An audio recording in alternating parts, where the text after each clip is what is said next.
नमस्कार दोस्तों, स्वागत है आपका अपनी YouTube channel study easy code में। आज हम पार्ट थर्ड को देखेंगे। क्या पार्ट थर्ड को? जो हमारा ज्योग्राफी एनसीईआरटी का सीरीज चल रहा था, उसके पार्ट थर्ड को देखेंगे। 2 पार्ट हमने ऑलरेडी अपने चैनल पे अपलोड कर रखा है। अगर अभी तक आपने उन सब वीडियोस को नहीं देखा तो आई वुड सजेस्ट कि जाइए देखिए, काफ़ी ज़्यादा बेनिफिशियल होगा आपके लिए, ठीक है। तो पार्ट थर्ड, इसमें अगर देखें पार्ट फर्स्ट एंड सेकंड में हमने वेरियस इंफॉर्मेशन को कलेक्ट किया रिगार्डिंग ज्योग्राफी, जैसे एग्जैक्टली ज्योग्राफी क्या होता है, क्यों हमें ज्योग्राफी पढ़ना चाहिए, ठीक है, बला बला, ये सारी चीज़ें हमने ऑलरेडी इस पार्ट फर्स्ट एंड सेकंड में देख लिया। अब पार्ट थर्ड में हम क्या देखेंगे? इसमें देखेंगे ब्रांचेज ऑफ ज्योग्राफी। जो ज्योग्राफी के ब्रांचेज है ना, बेसिकली उसको देखेंगे हम इसमें, ठीक है। अगर ज्योग्राफी की बात करें तो ज्योग्राफी क्या है? एक इंटरडिसिप्लिनरी सब्जेक्ट है। इंटरडिसिप्लिन मतलब क्या है? बेसिकली कि वेरियस डिसिप्लिन को स्टडी किया जाता है, ठीक है, ज्योग्राफी के साथ साथ। तो इसीलिए हम इसे इंटरडिसिप्लिनरी सब्जेक्ट बोलते हैं, ठीक है। The study of every subject is done according to some approach. अगर देखिए तो जो स्टडी किया जाता है वेरियस सब्जेक्ट्स का, इसमें उसको एक पर्टिकुलर नो उसको वेरियस अप्रोच के थ्रू कहीं ना कहीं डील किया जाता है। अगर देखिए जो मेजर अप्रोच है ज्योग्राफी को स्टडी करने के लिए, उसमें एक है सिस्टमैटिक और दूसरा है रीजनल, ठीक है। सिस्टमैटिक की बात करें, देखो सिस्टमैटिक में क्या होता है कि पूरे अर्थ के जो भी एक्टिविटीज हो रही हैं उसको हम स्टडी करते हैं, ठीक है। सिस्टमैटिक में पूरे अर्थ में जो भी एक्टिविटीज हो रही हैं उसको हम स्टडी करते हैं। और वहीं रीजनल क्या होता है? रीजनल लेट से अर्थ है एक पर्टिकुलर रीजन का, जो भी जोग्राफिकल एक्टिविटीज हो रही है वहाँ पे, उसको हम काफ़ी होलिस्टिक वे में स्टडी करते हैं। सिस्टमेटिक में क्या हो रहा है? पूरे वर्ल्ड में क्या हो रहा है, ठीक है। और इसमें क्या हो रहा है? रीजन में, पर्टिकुलर रीजन, लेट से इंडिया ले लेते हैं, ठीक है। इंडिया में जो वेरियस रीजन्स हैं, लाइक जैसे हिमालयन रीजन ले लो, ठीक है। हिमालयन रीजन ले लो, फिर उसके बाद सेंट्रल इंडिया का जो रीजन है वहाँ का ले लो, ठीक है। तो एक पर्टिकुलर रीजन का हम कहीं ना कहीं स्टडी करते हैं, ठीक है। तो अगर देखें तो सिस्टमैटिक जो जोग्राफिकल अप्रोच है, उसे हम जनरल ज्योग्राफी से कहीं ना कहीं उसमें सिमिलैरिटीज देखी गई हैं। और ये अप्रोच किसके द्वारा इंट्रोड्यूस किया गया था? अलेक्जेंडर वन हमबोल्ट के द्वारा, ठीक है। एक जर्मन जियोग्राफर थे, उनके द्वारा कहीं ना कहीं इस अप्रोच को इजाद किया गया था, इस अप्रोच को इंट्रोड्यूस किया गया था, ठीक है। और वहीं जो रीजनल ज्योग्राफी अप्रोच है उसको किसके द्वारा इंट्रोड्यूस किया गया था? कार्ल रीटल, ठीक है। कार्ल रीटर के द्वारा कहीं ना कहीं इस अप्रोच को इंट्रोड्यूस किया गया था। अब यहाँ पे कुछ जो हमने बताया कि सिस्टमैटिक अप्रोच क्या होता है, रीजनल अप्रोच क्या होता है, उसके बारे में कुछ इन्फॉर्मेशन दे रखा है। देखो सिस्टमैटिक अप्रोच क्या होता है? यह एक फिनोमेना है, स्टडी करता है world over as a whole, ठीक है। पूरे वर्ल्ड को एक पूरा वो कंसीडर करता है, ठीक है। And then identification of typology and special pattern is done, ठीक है। जो वेरियस टाइपोलॉजी है बेसिकली पूरे वर्ल्ड में, उसको कहीं ना कहीं स्टडी करता है। एक पर्टिकुलर प्लेस पे क्या एक्टिविटीज हो रही हैं, ठीक है। एंड हमने वेरियस एग्जांपल्स को प्रीवियस लेक्चर्स में देखा था कि ग्लेशियर मेल्ट हो रहा है तो उससे वर्ल्ड पे क्या इम्पैक्ट पड़ रहा है, इस सब चीज़ों को ले सकते हैं। देखो, if one is interested in studying natural vegetations, अगर कोई person natural vegetation, I mean geographer natural vegetation के बारे में स्टडी करना चाह रहा है, तो क्या करेगा वो, ठीक है। टाइपोलॉजी को पहले कहीं ना कहीं देखेगा, इक्वेटोरियल रेन फॉरेस्ट का, सॉफ्टवुड कोनिकल फॉरेस्ट का, मानसून फॉरेस्ट का, ठीक है। उसको आइडेंटिफाई करेगा, डिस्कस करेगा, फिर कहीं ना कहीं नो जो रिजल्ट होता है उसके उस पर आएगा एग्जैक्टली क्या पैटर्न्स है उसमें देखने को मिल रहा है। मानसून कैसे आ रहा है, ठीक है, मानसून फॉरेस्ट कैसे हो रहे हैं, मतलब फिर उसके बाद जो इक्वेटोरियल रेन फॉरेस्ट है वहाँ पे क्या चीज़ें हो रही हैं, ठीक है। इस सब एक्टिविटीज़ को कहीं ना कहीं आइडेंटिफाई करेगा और डिस्कस करेगा, ठीक है। अगर वहीं रीजनल अप्रोच में देखें तो world is divided into region at different hierarchical level and then all the geographical phenomena in a particular region or study, ठीक है। वही बताया था यहाँ पे कि लेट से अर्थ है, ठीक है।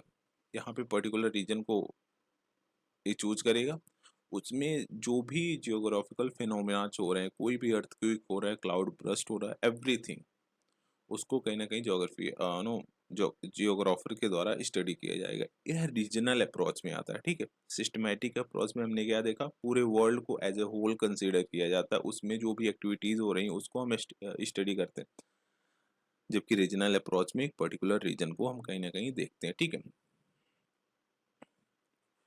अब यहाँ पे आते हैं, dualism is one of the main characteristic of geography which got introduce from very beginning, ठीक है। डुअलिज्म का मतलब क्या होता है ज्योग्राफी में, देखो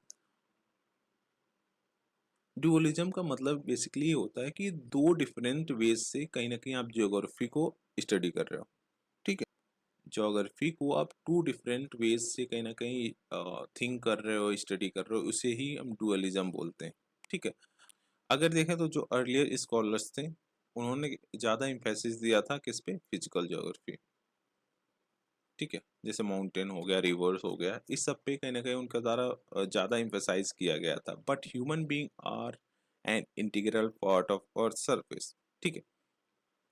ह्यूमन बीइंग क्या है, एक इंटीग्रल पार्ट है अर्थ सरफेस का, they are part and parcel of nature, they also have contributed through their cultural development. Thus, the developed human geography will with emphasize on human activities. अब यहाँ पे अगर आप देखो थोड़ा सा, तो जो ब्रांचेज है ना ज्योग्राफी का, उसके बारे में दे रखा है बेस्ड ऑन सिस्टमैटिक अप्रोच, और यहाँ पे दे रखा है नो यार यहाँ पे किस पे, बेस्ड ऑन रीजनल अप्रोच, ठीक है। तो systematic approach and regional approach दोनों को हम देखते हैं यहाँ पे। पहले देखो सिस्टमेटिक अप्रोच, पहले फिजिकल ज्योग्राफी के देखते हैं। इसमें देखो क्या है, जियोमॉर्फोलॉजी। इसमें क्या होता है, इसमें स्टडी किया जाता है लैंड फॉर्म्स, उसका कैसे इवोल्यूशन हुआ, ठीक है। और उससे जितने भी रिलेटेड फैक्ट्स एंड फिगर होते हैं उसको हम कहीं ना कहीं डिटेल वे में स्टडी करते हैं।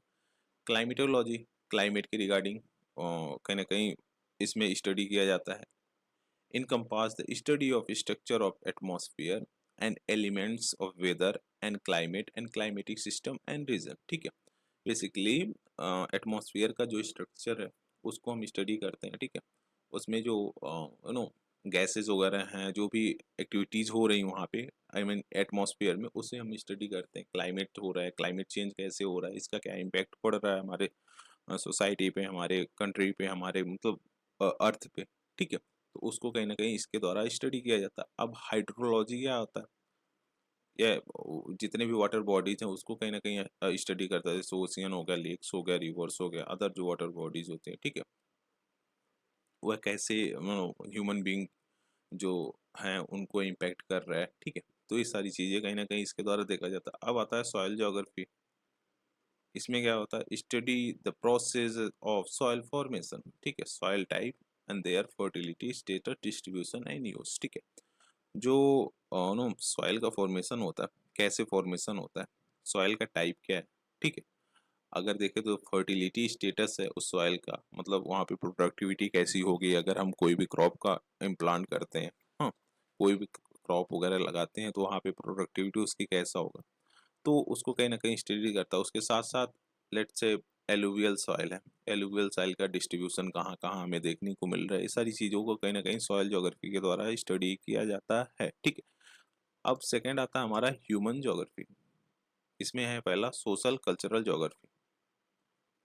इसमें क्या होता है, देखो ये इनकम्पास करता है study of society and its special dynamic as well as cultural element contributed by the society, ठीक है। ओवरऑल हम बोल सकते हैं ये नो सोसाइटी को कहीं ना कहीं स्टडी करता है। अब सेकंड आता है population and settlement geography, rural and urban. It studies population growth, population में जो ग्रोथ हो रहा है, डिस्ट्रीब्यूशन क्या है पॉपुलेशन का, मतलब कहाँ, जैसे अगर हिली एरियाज में देखोगे वहाँ पे जो डेंसिटी है, मतलब पॉपुलेशन की जो डेंसिटी है बेसिकली वो कम है, ठीक है। वहीं पे अगर आप सेंट्रल इंडिया में आ रहे हो या फिर नॉर्दर्न इंडिया में आ रहे हो तो आपको क्या देखने को मिलेगा कि पॉपुलेशन काफ़ी ज़्यादा है, ठीक है। फिर उसके बाद density, sex ratio, migration, occupation structure, तो कहीं ना कहीं जो पॉपुलेशन एंड सेटलमेंट ज्योग्राफी है, उसके द्वारा इसको स्टडी किया जाता है। ठीक है, अब इकोनॉमिक ज्योग्राफी की बात करें तो यह जो भी इकोनॉमिक एक्टिविटीज़ हो रही हैं, जैसे एग्रीकल्चर हो गया, इंडस्ट्री हो गया, टूरिज्म हो गया, ट्रेड हो गया, ट्रांसपोर्ट हो गया, इंफ्रास्ट्रक्चर हो गया, सर्विसेज हो गया, उसको कहीं ना कहीं स्टडी किया जाता है इकोनॉमिक ज्योग्राफी के द्वारा। ठीक है, हिस्टोरिकल ज्योग्राफी, इसे तो हमने प्रीवियस लेक्चर्स में भी देखा था कि कैसे ज्योग्राफी जो हिस्टोरिकल इवेंट्स हुए हैं, ठीक है, अटैक्स वगैरह हुए हैं, फिर उसके बाद कोई भी माइग्रेशन वगैरह पर्टिकुलर कंट्री में देखा गया है, तो वह क्यों हुआ, उसमें उसके पीछे ज्योग्राफी कहीं ना कहीं एक काफ़ी ज़्यादा वाइटल रोल प्ले करती है, हमेशा प्ले करती हुई आई है। ठीक है, तो हिस्टोरिकल ज्योग्राफी में ही है कि ज्योग्राफी कैसे एक पर्टिकुलर कंट्री को इन्फ्लुएंस किया था फ्यूचर में।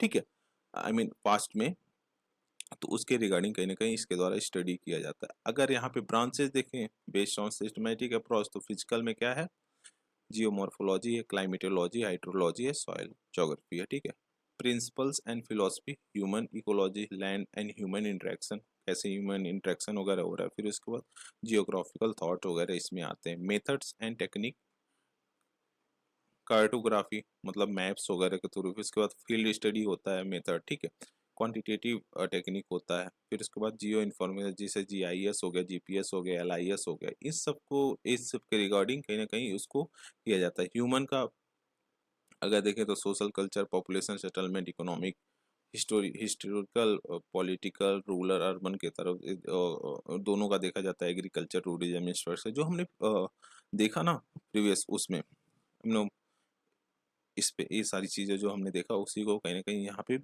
काफ़ी ज़्यादा क्रिस्प करके समझाया हुआ है। ठीक है, फिर उसके बाद आता है हमारा पॉलिटिकल ज्योग्राफी। क्या करता है, look at the space from the angle of political events and studies boundaries, space, relation between neighbour political units. मतलब क्या है बेसिकली, इसमें देखो क्या है कि हमारा कंट्री का रिलेशन कैसे है जो हमारी नेबरिंग कंट्रीज हैं। ठीक है, जो वहाँ का ट्रेन है कैसा है, कैसे हम बॉर्डर, किस प्रकार का बॉर्डर हम दूसरे कंट्री से शेयर कर रहे हैं। जैसे अगर हम म्यांमार से लें तो कहीं ना कहीं बहुत ज़्यादा हिली एरियाज है उधर। ठीक है, वहीं अगर पाकिस्तान से लें तो जो नीचे वाला पार्ट है गुजरात वाला, वहाँ पे हमें हिली एरियाज ज़्यादा नहीं देखने को मिल रहा है। ठीक है, तो बेसिकली इसके रिगार्डिंग में बात कर रहा है। अब आता है बायो जियोग्राफी, इसमें क्या होता है, यह देखो एक इंटरफेस होता है between physical geography and human geography. ठीक है, physical geography and human geography का कहीं ना कहीं एक इंटरफेस होता है। अगर देखें तो इसमें प्लांट जियोग्राफी हमें देखने को मिलता है। इसमें क्या होता है, जो स्टडी करता है special pattern of natural vegetation in their habitats. ठीक है, क्या एक स्पेशल पैटर्न है जो नेचुरल वेजिटेशन हो रहे हैं। लेट्स से क्रॉप की बात करें, ठीक है, एक पर्टिकुलर क्रॉप हमें कहाँ पे देखने को मिल रहा है। जैसे इंडिया में अगर देखें तो हमें ईस्टर्न साइड में जूट देखने को मिल रहा है, वेस्टर्न में कॉटन देखने को मिल रहा है, समझ रहे हो। तो बेसिकली इस रिगार्डिंग कहीं ना कहीं ये बात करता है। अब आता है जू जियोग्राफी, क्या करता है, स्टडी करता है special pattern and geographic characteristic of animal and their habitats. ठीक है, क्या स्पेशल पैटर्न, अब इसमें भी हम ऐसा बोल सकते हैं कि एक पर्टिकुलर जो नो एनिमल का स्पीसीज एक पर्टिकुलर जगह पे देखने को मिल रहा है। ठीक है, जैसे लायन टेल मकाक कहाँ देखने को मिलता है हमें। फिर उसके बाद ग्रेट इंडियन बस्टर्ड हमें राजस्थान वगैरह इलाके में देखने को मिलता है। ठीक है, एशियाटिक लायन कहाँ देखने को मिल रहा है। तो ये सब कहीं ना कहीं उसके जो हैबिटाट्स है उसको स्टडी करता है।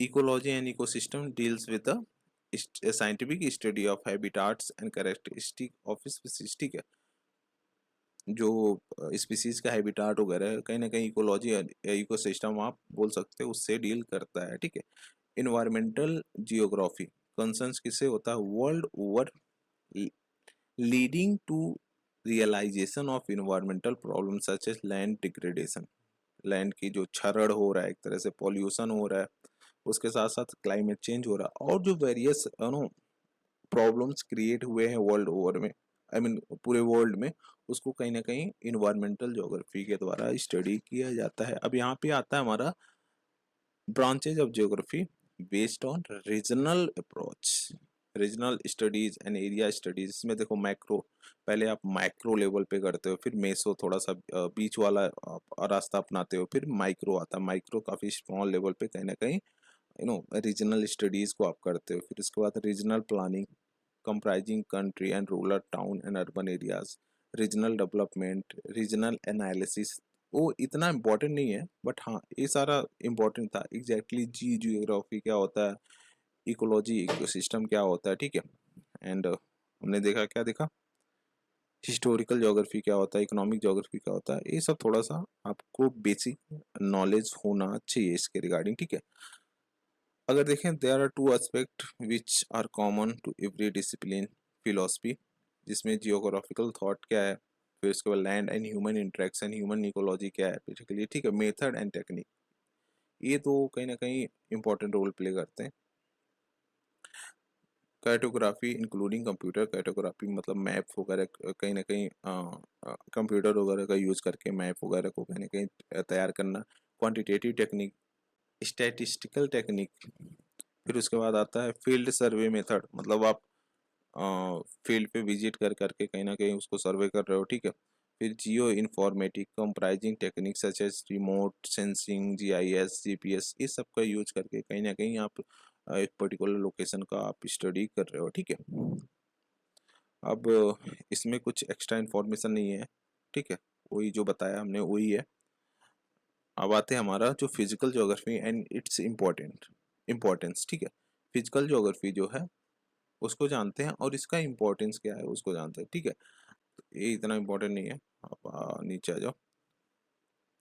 अगर देखें तो फिजिकल ज्योग्राफी क्या क्या इंक्लूड करता है, इंक्लूड करता है study of lithosphere, land forms हो गया, ड्रेनेज हो गया, रिलीफ हो गया, फिजियोग्राफी हो गया, ठीक है, एटमॉस्फेयर जैसे कंपोजिशन क्या है, स्ट्रक्चर क्या है, एलिमेंट क्या है, control of weather and climate, temperature, pressure, wind, precipitation, climate types. फिर उसके बाद हाइड्रोस्फीयर को करता है, बायोस्फीयर को करता है, ठीक है। तो कहीं ना कहीं अगर फिजिकल ज्योग्राफी के देखें तो काफी ब्रॉड है इसका एरिया, समझ रहे हो,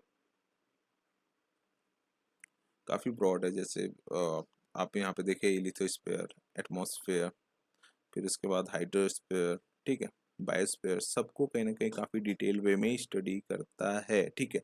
soil formed through the process of paedogenesis and depend upon the parents rock, मतलब जो सॉइल का फॉर्मेशन होता है ना, वो जो पेरेंट्स रॉक होते हैं ना, उसके ब्रेक डाउन से कहीं ना कहीं क्रिएट होता है। जैसे कोई भी लेट से एक पत्थर है, ठीक है, उसमें ब्रेक डाउन होगा तो कहीं ना कहीं सॉइल का फॉर्मेशन होगा। और उसके साथ साथ जो वेरियस चीजें हैं जैसे ह्यूमस वगैरह हो गया, ठीक है, पेड़ की पत्तियां वगैरह हो गई, वो जब सड़ता है तो कहीं ना कहीं सॉइल का फॉर्मेशन होता है, ठीक है। बायोलॉजिकल एक्टिविटीज एंड टाइम, इस पे डिपेंडेंट करता है। Time provides maturity to soil and help in development of soil profile, ठीक है। जितना टाइम नो आप नो जो सॉइल का फॉर्मेशन है उसको देखो, मिट्टी का जो फॉर्मेशन हो रहा है उसको देखो, वह उसने ही लेयर में कहीं ना कहीं बिल्डअप होगा। आप देखो देखो सॉइल प्रोफाइल इसे बोलते हैं। आप अगर थोड़ा सा आगे हम पढ़ेंगे तो इस सब चीज़ों को हम काफ़ी डिटेल वे में समझेंगे, ठीक है, सॉइल प्रोफाइल वगैरह के बारे में।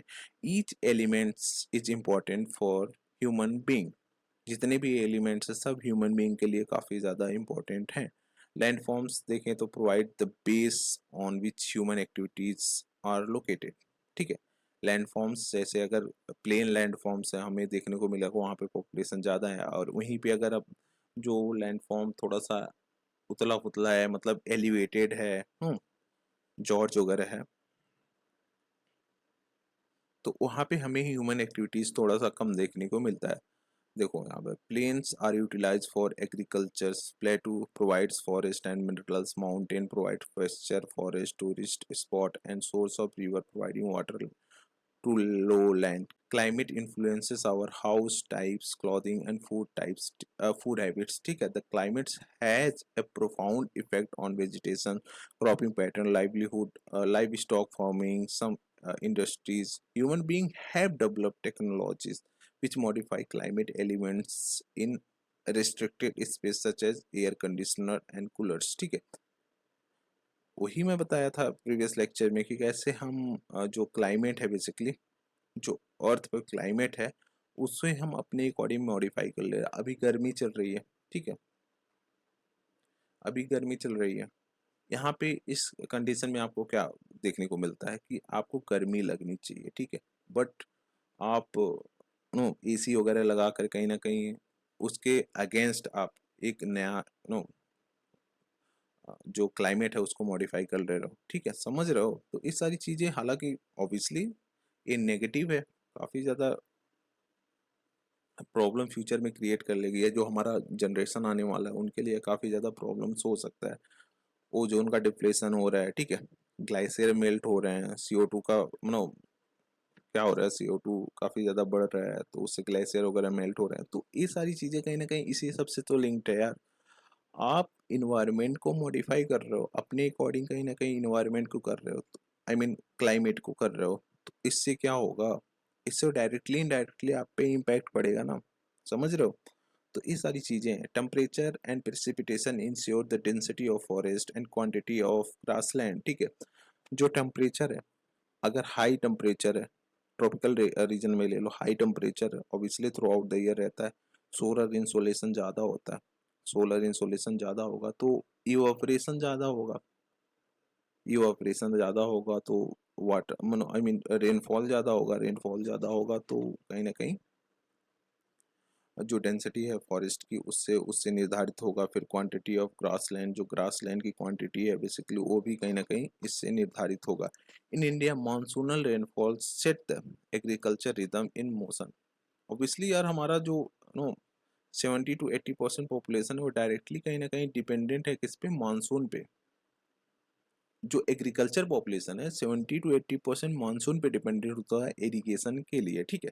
अभी चल रहा है नो धान वाला सीजन, मानसून आएगा, अगर नहीं आता है तो लोग नो पूरा हताश हो जाते हैं कि क्या ऐसी चीजें करें जिससे ये सारी चीजें हों। आई मीन फिर से इरिगेशन जो नो ट्यूबवेल वगैरह का यूज करके, बोरवेल वगैरह का यूज करके इरिगेशन करते हैं, तो इससे वाटर डिप्लेट भी तो हो रहा है, वाटर काफी ज्यादा डिप्लेट हो रहा है। अभी आप देखोगे जो पंजाब वगैरह रीजन में, वहां पे वाटर डिप्लेशन की जो सिचुएशन हुआ है मोर देन 100% है, तमिलनाडु में मोर देन 100% है, समझ रहे हो। तो कहीं ना कहीं इस सब का काफी ज्यादा नेगेटिव इम्पैक्ट पड़ता है।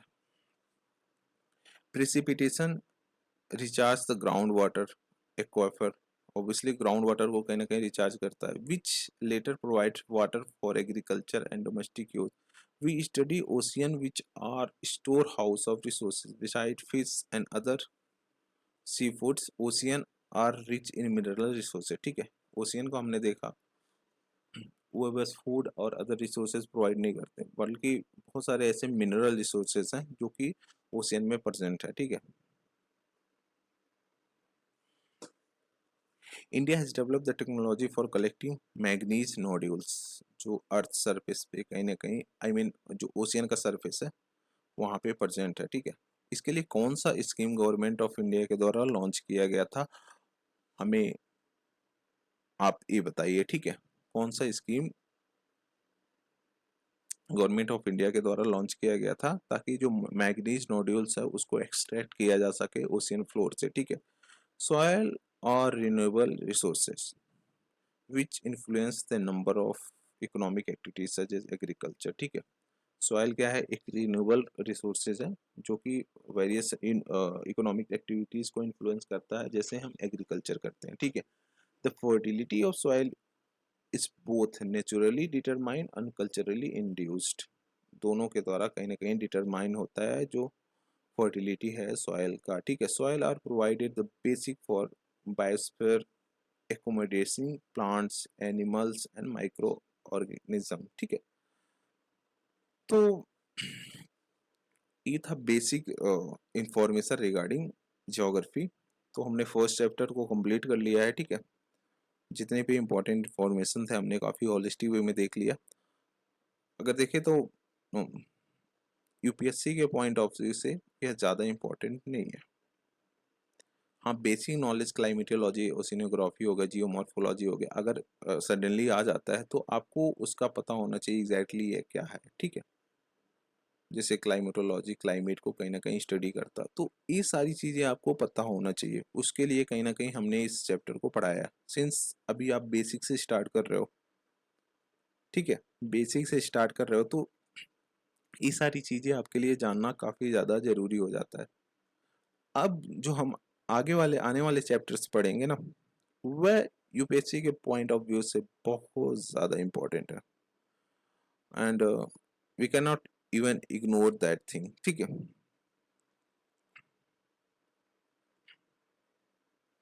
तो उसके अकॉर्डिंग देखें तो आगे वाला चैप्टर क्या है? फर्स्ट है हमारा यूनिट सेकेंड द अर्थ। ठीक है, इसमें हम क्या पढ़ेंगे? Origin and evolution of the earth. देखो, origin and evolution of the earth, इसमें हम फर्स्ट वाला इसको पढ़ेंगे आने वाले वीडियोज में। आई मीन नेक्स्ट वीडियो जो हमारा आएगा ये इस पे आएगा। ठीक है, ये काफी ज्यादा इंपॉर्टेंट चैप्टर है यार। इसमें हम जो भी फॉर्मेशन है, जैसे मून का कैसे फॉर्मेशन होगा, सोलर सिस्टम का कैसे फॉर्मेशन हुआ, ठीक है, उसके साथ साथ यूनिवर्स का कैसे फॉर्मेशन हुआ, अर्थ का कैसे फॉर्मेशन हुआ, सब कुछ काफ़ी डिटेल वे में जानेंगे। जो थ्योरीज वगैरह दी गई हैं इसमें, उस सबको काफ़ी होलिस्टिक वे में जानेंगे। ठीक है, तो I hope you enjoyed the session. Thank you for watching. Please do like, share and subscribe. Thank you guys.